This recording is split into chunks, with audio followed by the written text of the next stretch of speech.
అహరోను మోషే సోదరుడు మరియు ఇశ్రాయేలీయులకు మొదటి ప్రధాన యాజకుడు.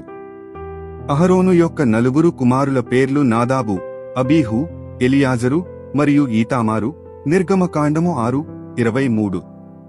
వారు యాజకులుగా అభిషేకించబడ్డారు మరియు దేవుని సన్నిధిలో సేవ చేయడానికి ఎంపిక చేయబడ్డారు. నిర్గమకాండము 28:1. గుడారం, టాబర్నాకల్ ప్రతిష్టాపన తర్వాత యాజకులు తమ మొదటి సేవను ప్రారంభించారు.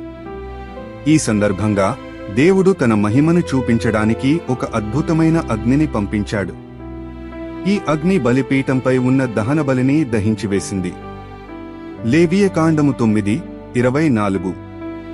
ఈ అద్భుత సంఘటన తర్వాత నాదాబు మరియు అబీహు తమ ధూపార్తులను తీసుకుని వాటిలో నిప్పులించి వాటిపై ధూపద్రవ్యాన్ని వేశారు.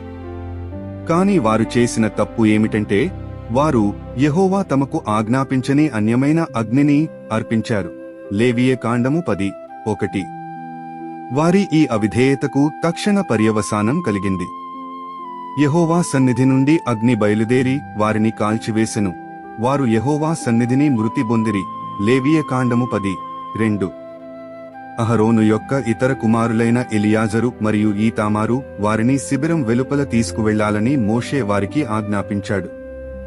ఈ భయంకరమైన సంఘటన తర్వాత మోషే అహరోనుకు మరియు మిగిలిన కుమారులకు తల వెంట్రుకలు విరియబోసికొనకూడదు మరియు తమ బట్టలు చింపుకోవద్దని ఆజ్ఞాపించాడు.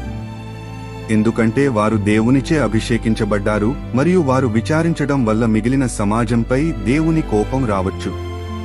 ఆ తర్వాత దేవుడు అహరోనుకు ప్రత్యక్షమై, మీరు గుడారంలోకి ప్రవేశించినప్పుడు మీరుగాని మీ కుమారులుగాని చనిపోకుండానట్లు ద్రాక్షారసమునైనను మద్యమునైనను త్రాగకూడదు అని ఆజ్ఞాపించాడు. లేవియకాండము 10:9. ఈ సంఘటన నుండి మనం నేర్చుకోవాల్సిన ముఖ్యమైన పాఠాలు. దేవుడు పవిత్రుడు. ఆయన ఆరాధన ఆయన సూచించిన పద్ధతిలోనే జరగాలి. విధేయత ముఖ్యం. దేవుని ఆజ్ఞలను తేలికగా తీసుకోకూడదు. వాటికి సంపూర్ణంగా విధేయత చూపాలి. పాపానికి తీవ్ర పరిణామాలు. చిన్న అవిధేయత కూడా దేవుని దృష్టిలో తీవ్రమైన పాపంగా పరిగణించబడుతుంది.